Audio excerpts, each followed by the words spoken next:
And I think there's people in the personal self-development space, just love yourself, just fill up your own cup. And it's like, yeah, and we're relational beings. But it's Yeah. if the only area we're getting gratification from is from our partner and that gets taken away, we're not in a good spot.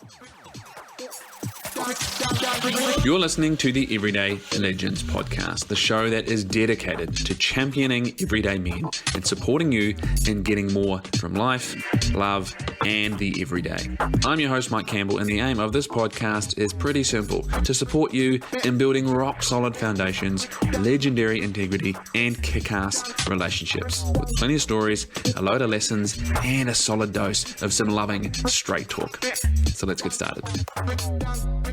Hello and welcome to another episode of the Everyday Legends podcast. This is me here, your host, Mike Campbell. And today I'm excited to bring you another wonderful guest by the name of Tully O'Connor. Now, we took a little while to get to this episode. We had a few parenting mishaps, mostly on my side, where we couldn't make it work. So I was very glad that we could finally get there today, and you'll hear a little bit of that in this conversation. Tully and I first connected, I don't know when that was, maybe a couple of years ago, when I was a reasonably new father. I still am in the big scheme of things. And Tully has a beautiful podcast exploring thriving in fatherhood for men, and he very graciously had me on, and we had a wonderful conversation through some mutual friends. We kind of reconnected there again a little bit, and I was stoked to have him on and talk about fatherhood is a big topic of the conversation, but really at the essence of what we talk about here and what you will hear Tully talk about is self-leadership, and as a man stepping into that regardless of where that flows onto and impacts in your life, be it fatherhood or as a partner or as a business owner or in your career or whatever it is in your life, self-leadership and the power that it has. And so what I want to do is I'm going to speak to a bit of the bio on Tully so you can kind of get how it comes really from his side. I'll speak to a bit more and then we'll get into the show. Tully is a committed father and husband who has a deep passion for supporting people to access their full creative potential in life, love, and leadership. Through his transformational coaching programs and events, Tully supports men in cultivating more confidence, fulfillment, and purpose in every area of their lives. A primary focus of his work with men is on developing the 4 pillars of vitality, relationships, fatherhood, and service-driven leadership. I love this. Known for his down-to-earth approach, and I think you'll get that in the podcast, I'm clearly riffing now. Tully speaks about complex, intimate issues with ease, clarity, and humor. In fact, we talk about intimacy in this episode. He has a gift for helping people drop out of their busy, overwhelmed heads and reconnect with the intuition of their gut and their heart. His unique ability to hold a deeply present and safe space allows him to facilitate powerful and meaningful transformation in both a one-on-one and group setting.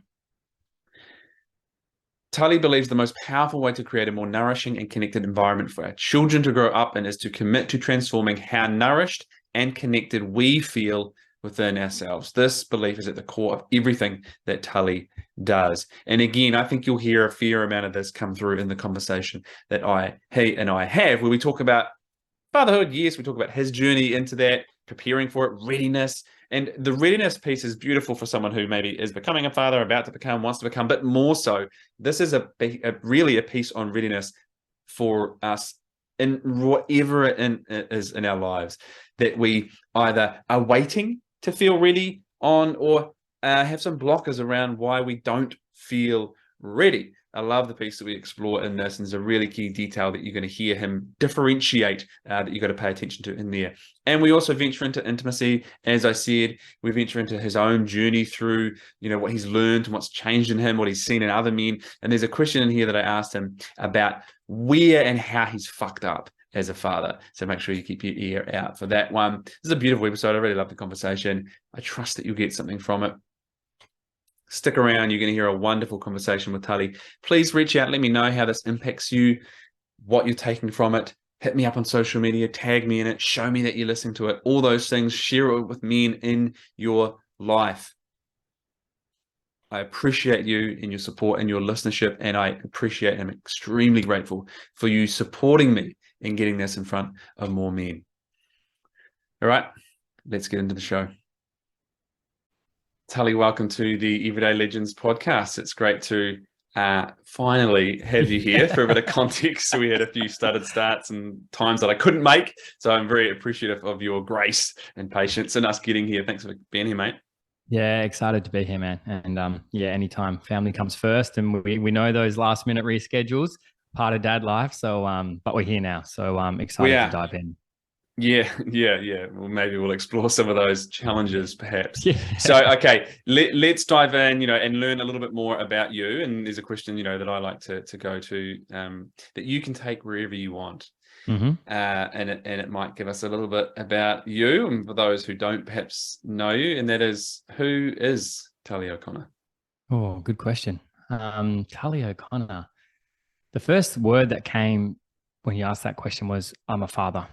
So father, husband, first and foremost, to me. And then, yeah, just a man who's just trying to figure it out and be the best man he can be for those around him, for himself, and have a good, honest crack at life. And in doing that, that's kind of led to my vocation and my work in the world. But I feel like, especially when I became a dad, I realized like, this is all secondary to just who I am, like at home. Yeah. Whereas before, my Insta bio and my answer to that question probably would have been about my coaching and this and that. But yeah, very much committed to my experience of fatherhood and building my little family. And thank you for that. And so, how long have you been a father now? 2.5 years. Now, so yeah, 2.5 years. Do you consider yourself to be a father whilst the mother of your child is pregnant? I did. Yep. Yeah. I did. Yeah. Yep. It's an interesting one, isn't it? Because I felt So, like it wasn't for a while. And then for me, I think it was more retrospect. Whereas afterwards, like, well, I had fathered a child technically. You're right. yeah. And when you start to learn about it and learn what's going on in the womb and learn, the conditions that mum is in while baby's in utero and the impact we have on those conditions, like, we're very much the fathering journey starts then. And then, you can get as philosophical as you want. I kind of look at it like, as soon as I'm making decisions with fathering a child in mind, that's when my fatherhood journey kind of started, and that obviously gets more and more prominent to the point where every decision you make is about, your child or children. But yeah, for me, significantly, our conception was very intentional. And so, I felt like I was connecting with the idea, the spirit of the baby before we even conceived. So, so it's, I guess, 2.5 years since he's been outside the womb. Yes. And okay, so I want to get into some of the pieces of that, but to one of the little things that you dropped in there, which was, potentially before the fatherhood journey started or had some intention around it, the answer to that question might have been different. How do you think you would have answered that question 4 or 5 years ago? Yeah, good question. I wouldn't have considered myself a father. I would have considered myself a man preparing to be a father, I think. Okay. So, somewhere. And, and because we lack the rite of passage and all of these, milestones that usually more clearly define these kinds of things, somewhere along the line, it kind of switched. I think probably when we were like, yep, let's make a baby. And we're going to start actively trying to do that in 6 months. I think probably that moment and that decision was like, okay, dad mode on. Before it was kind of like, let's get my shit together, emotionally, financially, all of that. It's more the preparation. So I probably would have, 4 or 5 years ago, I probably would have said, no, I'm preparing to be a father and to step into that. So there was that awareness and intention within you towards fatherhood. Yeah, definitely. So like and it was kind of part of the reason for my career change was my vision for how I wanted to raise a family and be in the world through that chapter. So it was very intentional. To set things up. And obviously you can't plan it perfectly. You can't be in control. I still felt like I wasn't ready and just had to go, like all of those things. And it was as intentional as I could be about it, for sure.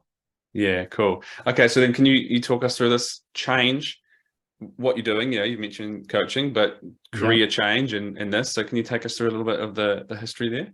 Yeah, for sure. Where you are now? Started my career as a physio. So graduated uni 2010, I think, and worked in private practice, a little bit of hospital work, but mainly private practice. And enjoyed it. It's not like I didn't enjoy it, but I knew it wasn't going to be forever. I just had a feeling. Like when I future paced and I looked at the people 20 years down that career path, I'm like, Rob's not going to be me. Don't really know what it is though. Thought I might go and study med because that's what a lot of physios do, if they want to progress. So got into med at UWA, and it was when I got in. So it wasn't, if I do it, I'm like, yep, there's a spot for you. And it was just a clear, oh, no, don't. Like intuitive. I wouldn't have used those words at the time, but it was this intuitive knowing that, this actually isn't what I'm supposed to be doing. So yeah, that kind of, I found personal development through network marketing back in the day. And then I was like, this has kind of got some legs to it. This whole, I can change my beliefs, and that changed my paradigm of the world. I'm experiencing life differently. Like kind of opened me up to that. And then through my own self-exploration and my professional curiosity, it was kind of both, because as a physio, I was like, okay, I prescribe an exercise program. 8 out of 10 people don't do it. 2 out of 10 do. What's going on there? Okay, I see this collection of symptoms. This person gets better. This person doesn't. Interesting. Like physically, there's the same thing, but biopsychosocially, there's lots of different stuff going on. So when I found sort of personal development, mindset work, and then even the deeper work, I was like, personally, I was wanted to just work through my own stuff and be the best person I could be, develop the healthiest relationships I could. But I also just had this little niggling. I was like, this is the missing piece that I was kind of confused and a bit frustrated about when I was working as a physio, this stuff. And that kind of led me down, a long windy path for a number of years, and ended up working with a mentor who worked a lot in the kind of Tantra space, depth psychology, a lot of Jungian stuff, shadow work, and a lot of somatic work, like quite deep transformational experiences. And I was like, whoa, this is really, really powerful stuff. And then I kind of came out of that and then integrated all of my physio experience, understanding. So that was you going in as someone, not from a professional sense, like, let me learn this, but more just let me immerse myself in. So I had my own personal experience. And just for context, prior to that, classic nice guy, like he used to call me Switzerland, hadn't accessed anger. If you asked me, I would say I don't even get angry. I don't need to work on that because that's not part of who I am. Like just denying all of that stuff. And then this work opened me up to that. And in doing so, opened me up to a lot of my personal power, a lot of my confidence as a man, my confidence in relationship. And when I had that experience and I got on well with the teacher, and I was like, this is really powerful. And a lot of the somatic work, there was sort of like body work involved as well. So I naturally took to it with my physio background. And so then I started sort of supporting and being mentored in that respect. So it went from very much just personal to like, I'm learning this and supporting, and went down that track. What do you think were the, if anything, perhaps more obvious shifts within you personally at that time? The biggest one was around my darker side, so to speak, or shadow, or lots of these words get used, like anger, even like sexuality, and how I was the classic nice guy, right? And so it was just developing a bit of backbone and understanding, and in real time. So a lot of the deeper work I did was in co-ed spaces. I know now there's a lot of men's work and women's work. It was always in co-ed spaces. So I would, have these deep experiences being witnessed by men and women, and not be judged in it, actually be acknowledged for it, actually be like, I'm still safe. Like I can express that part of me and it's not dangerous. Actually, it's more trustworthy. And so, it just allowed me to access my full range. And then, outside of the workshop space, that led to having a better relationship with the word no, boundaries, all of these kinds of things, and not, especially in intimate relationships, not people pleasing, not pacifying, not like just actually owning what I want and still being accommodating. It's not like you just, turn into a jerk, but it's just you have the capacity to know that your needs are valid too, know what they are, and voice them. And so that kind of thing was definitely the biggest, internal shift for me. Nice. Yeah, can resonate with that one. Yeah. For sure. So then, what happens professionally at this point? Yeah. So then I did around the same timeline. I did like a quote unquote life coaching certification. Mm-hmm. And yeah, but I didn't really start coaching it. When I was learning all of this, at no point was I like, I'm going to be a coach. This was, for context, this was about 8 years ago when I started this. So coaching, I didn't even know that was a thing. I was just going in on what I was experiencing and what was happening. And then eventually got to the point where people were asking for support. They were just coming to me because I was sharing stuff on social media.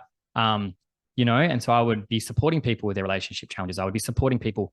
And then that kind of led to coaching. And that led to, after sort of 3 or 4 years of being mentored, to facilitating my own workshops and that kind of thing. And it kind of just happened gradually. And then there was a decision, it's like, okay, I'm going to run my own stuff because I have a different take based on my experience. And that's how I want to offer things. So professionally, that's how it started, facilitating events and workshops, and just one-on-one coaching. And then it's kind of just grown really organically from there. And that was about, for example, for context, my first workshop that I ran was maybe, I think 5 years ago. Yeah. So, Okay. and then, since then it's just, so that, if I'm doing my timelines accurately, that sounds a little like the period where you started to intentionally bring the idea of fatherhood into your head, into your life, into your being. And so did those things, because you said, like, I've become a father and now things start to make sense of what I'm doing. So was there anything around that at the time? Not super intentionally, but looking back, those timelines did good math. Those timelines did really line up. It was more the flexibility, because again, there was no marketing around become an online life coach and have laptop lifestyle and freedom. So that wasn't in my awareness. So I didn't sort of go after that, but that's what just naturally started to happen, kind of thing. And I went from physio full time. I left physio because I had a bit of a network marketing business happening as well. So I was like, sweet, leave my job, left too early, went back part-time. And so it was it was messy. It was definitely messy, and it took a lot of deciding, because that physio job was safe. I could have that job. I'll never be out of a job, So it was not so much false starts, but like, I'm on. Oh, no, I'm not on. Yep, I'm back on. And then it was very much starting the journey as an entrepreneur. Yeah, exactly. Yeah. And again, I didn't even associate with that term at the time either, as well. I was just kind of doing it. I'm going to do this new thing, see how it goes. Yeah, exactly. And so then what did that next little period look like? Because, I hear a bit of the stop start, not necessarily, but the struggle, the challenge in starting something new like that, leaving behind, as you said, a safe career as a physio. And then there is an intentionality to start a family. How does that go for you in terms of, being a provider and approaching this whole different mode of being and providing, and like, oh, now these other responsibilities? Yeah, for sure. That was a challenging time. And for context, at that same time, we moved from Perth to the southwest, to Margaret River. So we moved into, me and my partner, Kat, moved into a little granny flat. She was nannying in exchange. I left my part-time physio job, so I had no regular income, and was just doing, some workshops, some coaching on the side, some physio cash on the side, hustling, quote unquote. I don't, use that word a lot, but it was just like, it was messy and we didn't know. And we were just like, but again, we knew we were supposed to be down there. We knew this decision had to be made. And for the timeline, my wife had wanted to have kids since she was about 16. So the whole time, it was very much like, she was ready, but not ready, but ready. If I was ready, we would have pulled the trigger very much earlier. How old was she at this time? And so, still pretty young. We would have moved down and she was 20. Okay. No, 21, because she's only 26 now. So 21. Yeah. So it was balancing the having empathy for the yearning of a woman who is craving to have a baby with my gut instinct that I know I'm not personally like ready to do that yet. And I don't feel like we are, as a family, that doesn't take away from the truth of what you're longing for, but me and what I'm sensing, right, for the situation is we've got some stuff to do relationally, work through, and so that required every month, a challenging conversation. So that was kind of I guess the main essence of that time. And then just the struggle of starting a business and backing yourself in. And to be honest, I still had some other stuff. Like I still had some network marketing income and all of that. And so got to the point where around when we went to conceive that I was like, okay, everything else going in on coaching and owning that. And and that's when things really started to shift from a business standpoint. Very nice. So then, you've spoken to readiness and you kind of mentioned it a little bit earlier. Even when, you got pregnant, even when, Baba starts coming along, didn't necessarily feel ready. Sounds like a bit of a common experience, and maybe we can explore that in terms of the work that you are doing now. But what did that look like for you? Perhaps from, as you said, like, she's ready, I don't think I am, we are, there's this knowing, to whatever it shifted to as the baby's coming. What impacted that readiness? Yeah. Conversations with men in my life who had kids. And so I was aware enough at this point that ready is a decision, not a feeling as well. And so I asked the question, okay, if I'm not feeling ready or if I'm not deciding to be ready now, what conditions need to be available for me to decide that? And I got clear on what those were around us physically with our health, well-being, energy, from a business standpoint. And again, it was more of a knowing, a trust that we'll get there by the time baby comes, right? It was more, okay, let's go for it because we've got 9 months once we conceive, and that goes really fast. And I trust we will be ready. Do you know what I mean? It was more of a decision. And I was like, what are some non-negotiables like that? I'm like, no, actually, I feel like this needs to be taken care of. And the ducks are never all going to be in a row. Do I back myself in? Do I back us in to be able to navigate it? Yeah.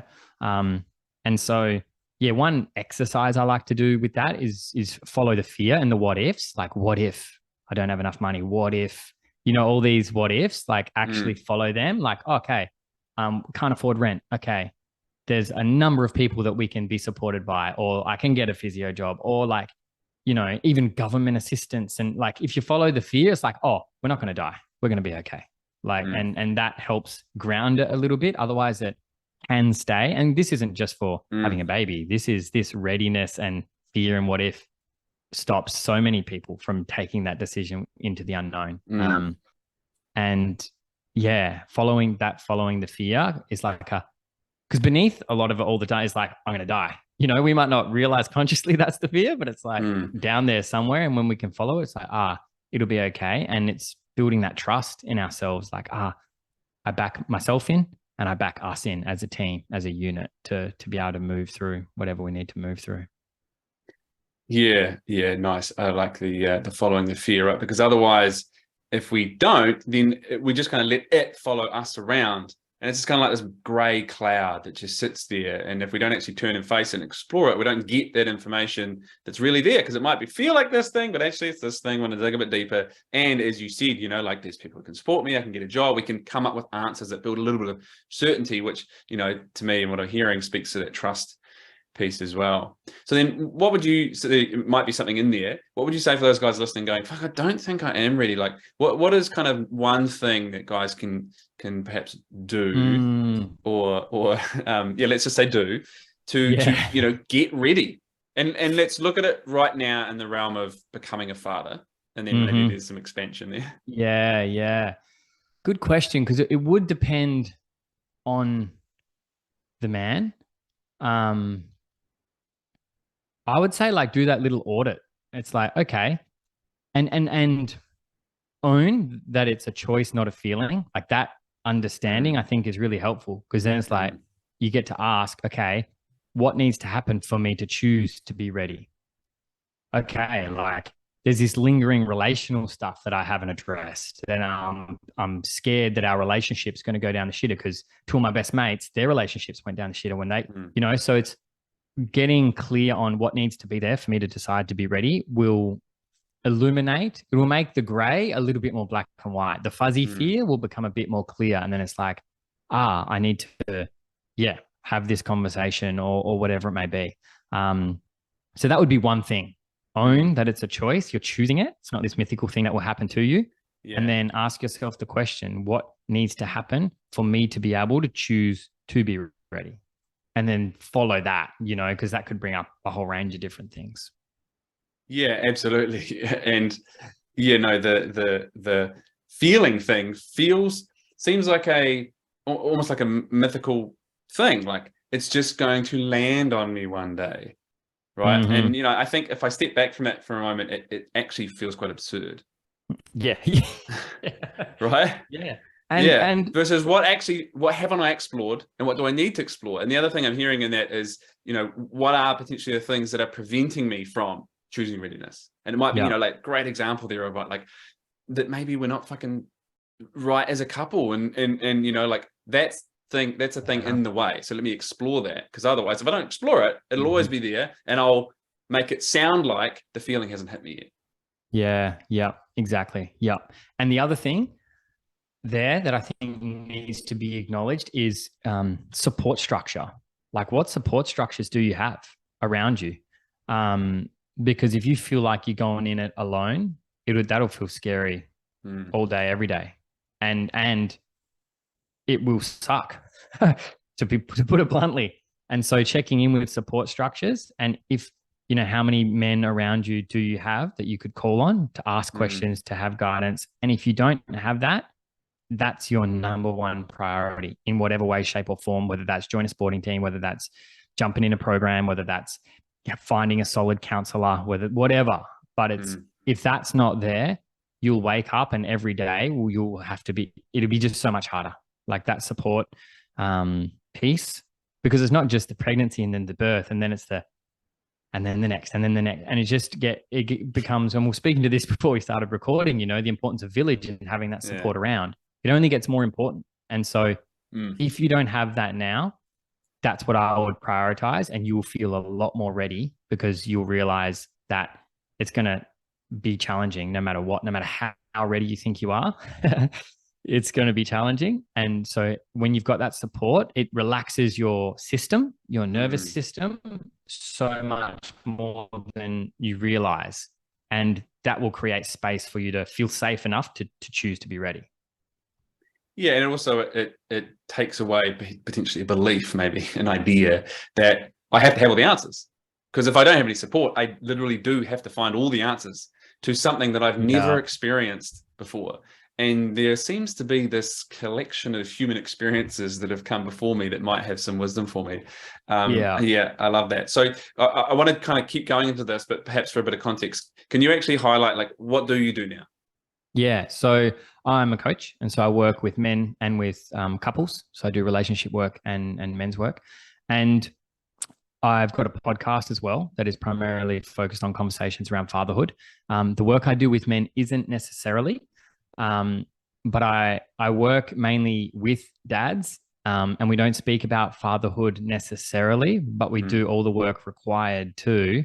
It's self-leadership, essentially, to boil it down to a word. Like, how do I lead myself? How do I take ownership and responsibility for my well-being, physically, mentally, emotionally, spiritually, financially, so that I'm more equipped to lead in other areas of my life, in my relationship, in my work. And so I help guys let go of all the stories, all the stuff that's in the way of that, and then formulate habits, rituals, strategies to take that forward into their lives. Beautiful. Solid summary. So well done. So as you said, like, not necessarily, and I absolutely get that, right? Like it's a thing, and it's a role, a wonderful one, and a very important one, and lots of responsibilities and so on. And like, who I am is what dictates how I am there, right? Exactly. Yeah. That's the common denominator. Who I am, I Mm. take that into fatherhood. I take that into relationship. I take that into business. And so that's where, yeah, the crux of my work is that deeper stuff, that self leadership. Yeah. And that looks like online programs, retreats, all those kinds of things. It looks a million different ways, but that's the essence of the work. So then for you, and maybe there's for you and many of maybe the men that you've worked with, what in you do you think has changed since becoming a father? Good question. A lot. It's not just one thing. Yeah, a lot. Yeah, the one that comes to mind first is the lone wolf paradigm that I lived inside of has it's not completely gone. Let's be real. That shows up. There's still resistance to reaching out. I feel like the tentacles of that one will live on to some degree forever, but it really opened me up to support and receptivity and asking for help. And it was just this knowing, this recognition that I cannot do this alone. And I knew that before being a father, but it was like, before being a father, I could grind and it was just me that had to cough it. And it was like, I'm not willing to do that because that will impact my ability to show up for this little human. And so opening up to receiving support on many different levels, yeah, was an absolute game changer for me. And the other shift, relationally, untangling some codependency. And I feel Right. like parenthood is like a cure for codependency because there is no longer the time or the energy to allow it. And so any threads of that have had to be dissolved and looked at and worked through. And that was that was at the beginning of this year, mainly when we moved over here. So Rafi, for context, he was nearly 2. Yeah, and that was probably the most challenging point our relationship had been in. And our dynamic is very much like solid team. So not lots of fights and blow-ups, like solid team, but that connection can dwindle, the intimacy, the spark. We hadn't spent heaps of time alone together.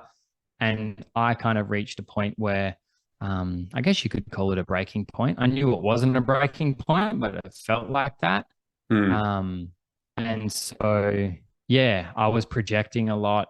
And yeah, I just had to go release a lot of codependency, expectation, projection, stuff that I'd worked on before. And then just new layers came to the surface under extended levels of, I guess, stress, you could say. And so working through that was probably, the second biggest shift. That fatherhood, definitely, even though it was purely a relational thing and had nothing to do with Rafi, had everything to do with Rafi. Yeah, of course. And that's a major piece of the context to what the relationship is in and around. Yeah. And it's just if there's any resistance to creating the new, if there's any longing for what was pre-baby, that's going to create suffering. And for me, I didn't think there was, but there was. Yeah. And so just looking at the pieces in me that needed tending to, that cat used to be able to tend to because we had the time and the space and she had the energy, and now that energy is redirected to a little human. And so unpacking all of that stuff was huge for me. Yeah, thank you for sharing that. And do you think you could speak with any confidence on what you might have seen in a number of men that you've worked with, some common kind of shifts? Yeah, definitely. I think it'd be good to speak to the shifts through the challenges. And I think, for any guys listening, like the common challenges, especially relationally, because the stats around relationship breakdown post-baby are like horrendous. It's really challenging. And the biggest thing I think is that codependency piece. And again, there might not be the awareness of that, but that's what's happening. Like any needs that we were getting met through our partner that we couldn't get met elsewhere, and then we have a baby, and that nurturing, that touch, that affection, that intimacy is redirected to a baby, and we might get 5% of what we used to get. And if guys don't have the awareness of what's going on there, and then a group of guys to talk about that with, and then some skills to start to bring that into their life in other ways, it can be really, really hard. And that's when projection starts to happen. That's when shutdown starts to happen, all the coping strategies. And so that's the challenge. And then the shift is, if guys are open to it, there's a deep level of personal freedom on the other side of working through all that crap. Because it's even if you've done a lot of work before, quote unquote, you're still, it's like, unless we're forced to, we only go to the depth that we're forced to a lot of the time. Like guys will just kind of hold on and do the thing, and it's working well enough for now. And it forces guys to look more deeply at their stuff. And because there's no escaping it anymore. And then once you start to do that, and they can work through it, which can be really challenging, but if they do that, there is a deep level of freedom on the other side of that, that when guys start to taste, I see huge shifts, and huge shifts in confidence, huge shifts in how they're approaching life, how they're prioritizing life, how they're setting up life. So yeah, that's what I would say. Like the primary shift I see is that coming back to ourselves. And it's not like we can become islands and meet all of our own needs, like we're relational beings for a reason. And I think there's, some people in the personal self-development space, just love yourself, just fill up your own cup. And it's like, yeah, and we're relational beings, but it's just, if the only area we're getting gratification from is from our partner, and that gets taken away, we're not in a good spot.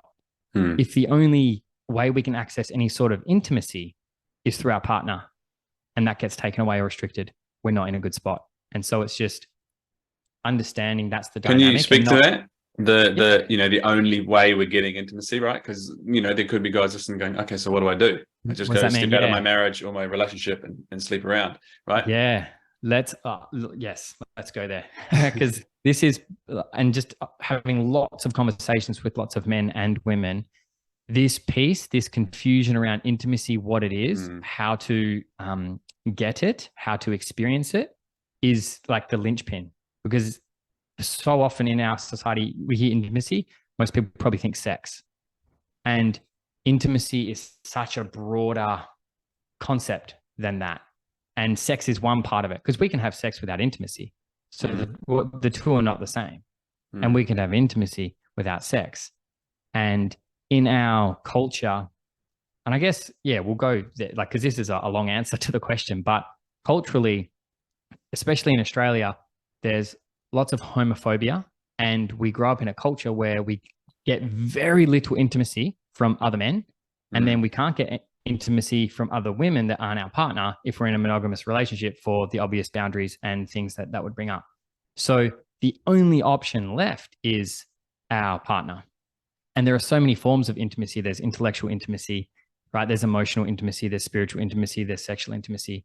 And I'm sure you've seen it in the work that you do.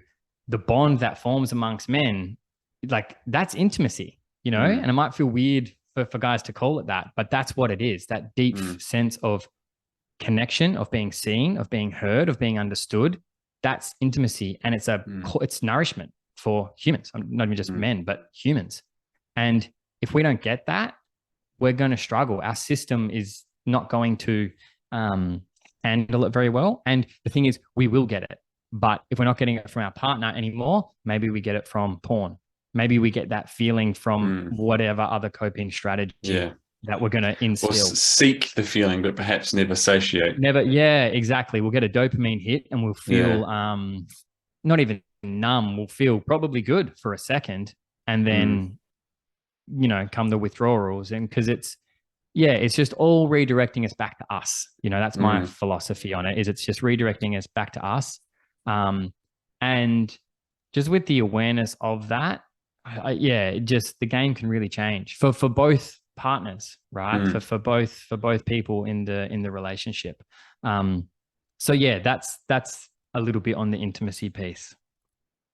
I love it. Thank you for exploring. And I think, hopefully one of the things that we can take from that is, like, at the very least, we've got to explore that word and potentially redefine it or expand on what it is, 100%. What it has been, what we've learned about it maybe, and what it can be.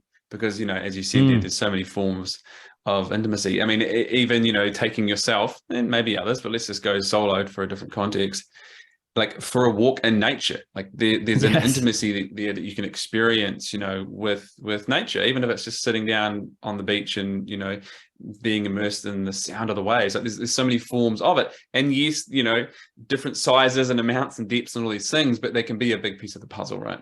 100%. Yeah. Yeah. And that intimacy with self, it's just lacking because we haven't had to. And again, all of this is under the umbrella of not judging ourselves at all. It's just awareness. Like we couldn't have ended up anywhere other than we are now, right? And we just haven't had the space, the insight, or the guidance on how to develop this intimacy with life because it's been full of distractions and yada, yada, yada. But it's just that recognition that, well, this is what my partner's requiring from me. This is what my child is requiring from me, that I look at this. And even within the relationship, expanding what intimacy looks like. Because the energy, the willingness might not be there for sexual intimacy, but what about touch? What about a massage? What about asking each other questions that you haven't asked each other before? What about doing an activity together that you haven't done before? Like all of these things can create intimacy and connection. And just expanding that. And the irony is that often leads to more sexual intimacy. The more connected we can feel, the more full our cup is, then more often than not, more sexual intimacy will be there. But that's not the goal. Understanding that that's not the goal. These aren't little tricks so that we can get more sex, right? It's just understanding that, we get to play a new game, right? Because we are not the same on the other side of birth. Our partners sure as shit are not the same physically, mentally, emotionally, sexually, spiritually. So if we're not open to exploring who they are now, who they're becoming, because they don't even know the answer to that a lot of the time because they're figuring it out. And so if we're trying to have sex like we used to, it might work. Do you know what I mean? Like, every situation is different, but there's opportunities to know each other on a deeper level. Yeah. And I suppose, what greater or even perhaps more obvious indication of like you as an individual growing, and perhaps the container of the relationship is growing, then this being that is continually growing, right? Like, hello, mirror. Yeah, exactly. Yeah, exactly. So then you, because you spoke earlier about, I'm summarizing it very briefly, if we can do the work, there's so much freedom there. And I think in my own experience personally, but also, with a lot of men that I've worked with and have conversations around, even before we get to something like fatherhood, but simply something like a relationship, there's often this idea and wrestle with freedom. I'm going to lose my freedom in a relationship. I'm going to lose my freedom when it comes to having, children. And one of the things that you've just spoken to there is there's all this freedom there. So, your experience of freedom in a relationship, then becoming a father, and is this something that shifted for you? Was it easy? Is it something that you see that's a bit of a wrestle? And how do you go about exploring it? Yeah, massive one. And it depends on your definition of freedom. And we are under the illusion that freedom means choice to do anything, like financial freedom and like more choices, more freedom. And reflect on if that's the case. It's usually more choices, more overwhelm. It's usually more choices, less freedom. We can feel like freedom, just like we can feel like we're going to go and get our needs met. But then we get to what we thought was going to create freedom, and it doesn't. It often feels empty. And freedom for me, and I can't remember, and I'm going to misquote it, and I don't know who said it, but so I'll share a butchered quote who I can't actually reference. But thanks. True freedom is freedom from our automatic reactions or responses. And so it's freedom from our conditioned self, so to speak. And there's no greater place to explore those reactions and triggers and whatever than a relationship, than the arena of fatherhood. And so what I found is freedom actually resides in the commitment. Like the feeling of freedom and the peace that comes with that, because we can often equate the two. When I feel free, I'll feel peaceful. I know for me personally, I experience more peace when I'm more committed. I experience with a gym routine. If I'm just committed and I know I'm going then, and I'm doing that thing, and I don't have to think about it, and I don't have to decide, and it doesn't have to plague me with maybe energy, I feel free in that commitment to the gym. And just like, and the same goes across any area of life. And that commitment, creates the space to work through whatever's in the way of your actual freedom, right? Because the fears and the resistance to a monogamous relationship or to fatherhood, whatever's behind those fears are the exact things that are stopping you from actually experiencing freedom. And when you make the commitment, you're in the hot seat and it heats up until you're forced to look at it. And then when you look at it, transmute it, heal it, whatever word you want to use, then it's like, those unconscious fears that stem from way back when no longer unconsciously drive you, and you get to experience, more freedom, more peace.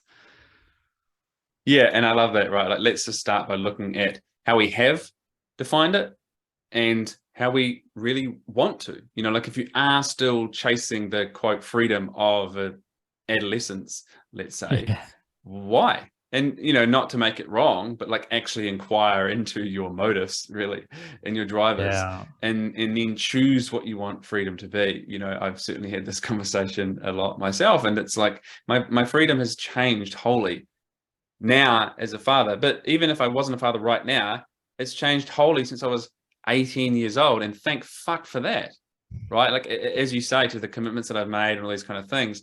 And I suppose if we are feeling like, as you said, to the fear, maybe, what's the opposite of freedom? Perhaps like I'm a prisoner to something. Then there's probably some things at the very least tapping you on the shoulder to have a look at. Yeah, 100%. And it's like that. And we mentioned briefly before about lacking rites of passage into fatherhood. We lack rites of passage into manhood.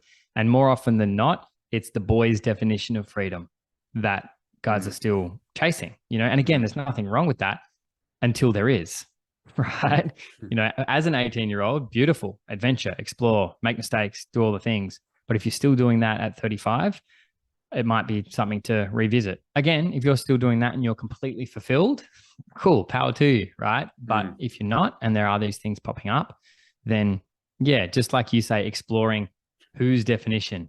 And it's probably that 16-year-old's potentially, and he'll be in there somewhere.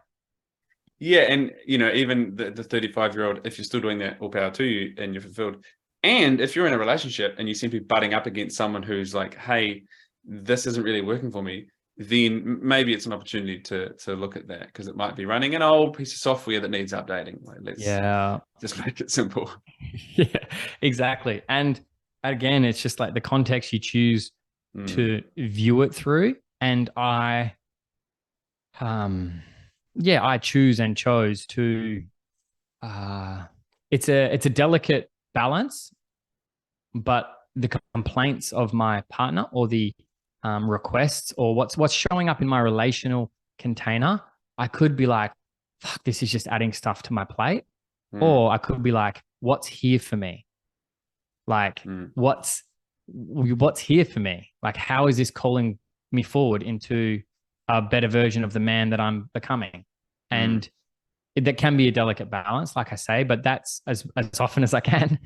Let's not pretend I'm there all the time. But as often as I can, when I choose that lens, I feel more free because I'm taking responsibility and I get to dictate how I show up rather than feeling victim to, a partner that wants X, that wants Y, that wants more, that wants less, whatever it may be.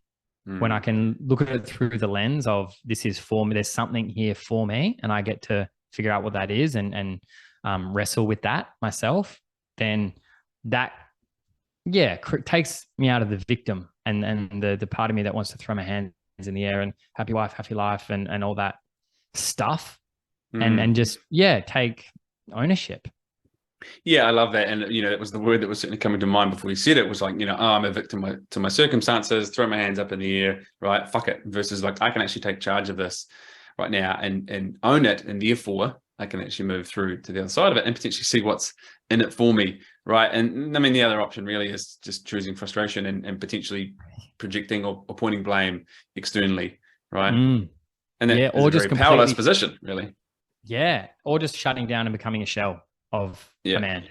Like, and your whatever, each man has different a different flavor of survival strategy, whether it's Mm. lash out, whether it's passive aggressive, whether it's shut down and withdrawal, whether it's people please, whatever your strategy is, it'll show up. And it's just recognizing like, this is here.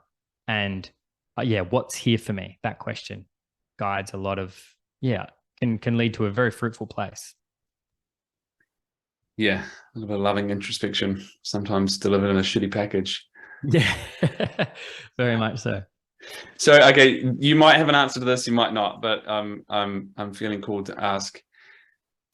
Do you think there's something that you fucked up as a dad? Good question. Just to, put some Yeah. harsh language on it. Yeah. I think maybe at the time that it felt like, but you've yeah. potentially got the grace to see it differently in hindsight. Yep. It depends how you define fuck up. At the time, there are things that and even regret is a interesting word. Like, I very much let go of the idea of being a perfect father through great advice of those that have gone before me. Still clung to it a little bit, and then realized when I fucked up, when I lost my temper, when these things happened. Sleep deprivation is a thing.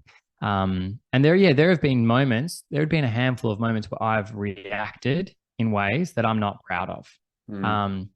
And yeah, so they're the things that probably hang with me the most. And then, as best I can, meeting them with compassion. Because that dad guilt of blowing up at your kid or blowing up at your partner in front of your kid or some like these things happen a lot. And I've been lucky to have conversations on my podcast and just in life with men where it's like the relief that is felt when a man puts his hand up and he's like, yeah, I did this back when my kid was younger and I'm really ashamed. And everyone's like, oh, fuck, me too. I thought I was the only one.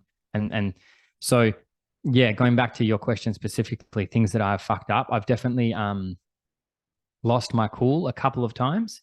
And to me, that wasn't the fuck up. To me, that the fuck up was not recognizing I was at capacity earlier and getting the support I needed. Asking Kat, okay, I need to make sure I get to the gym every day this week because I'm at capacity.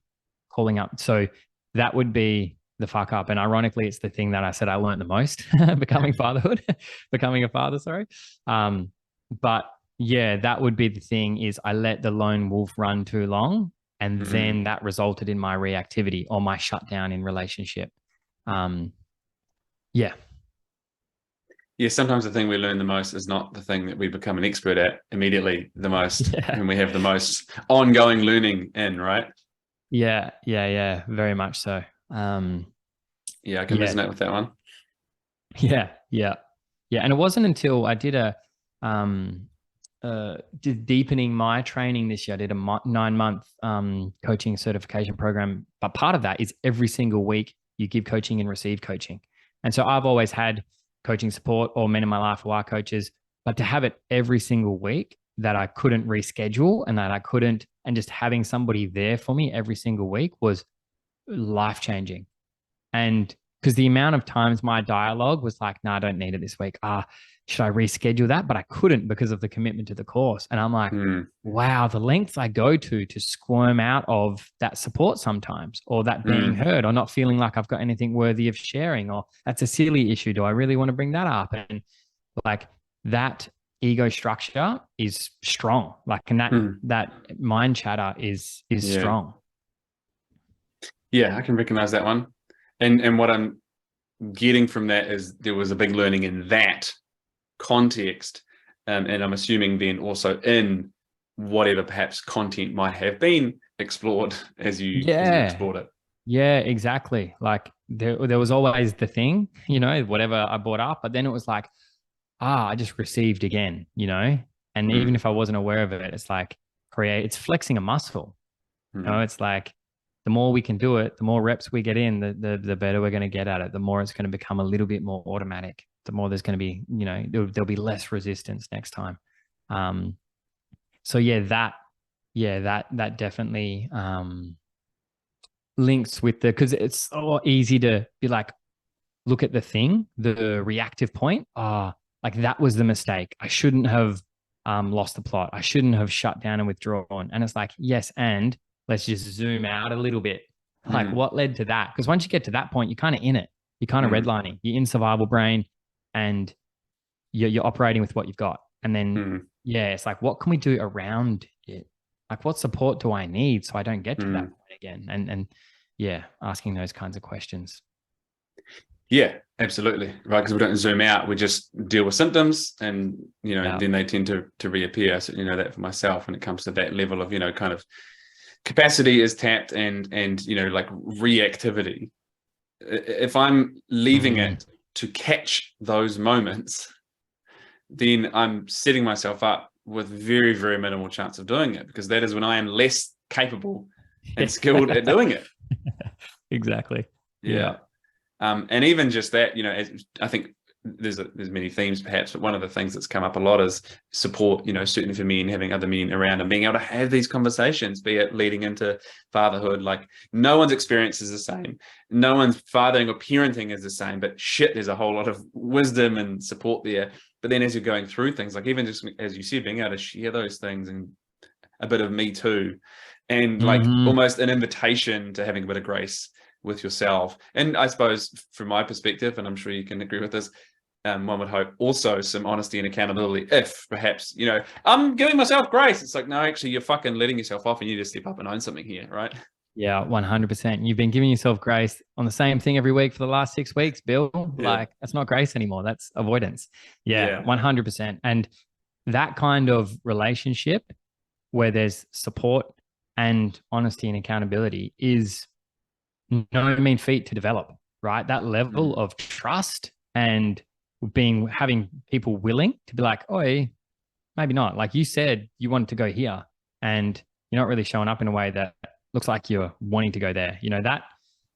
That doesn't come easily. And I'm sure you've witnessed it a lot in the programs that you run, but it takes time. I'm sure you would agree, for men to feel safe enough to open up to and deliver that level of honesty as well. Because if it's just support, then we are supporting like the drama triangle. Like, if we're just supporting, then it's like that person becomes the victim. Whoever we're supporting them about becomes the villain, and the person supporting becomes the hero in that little drama triangle.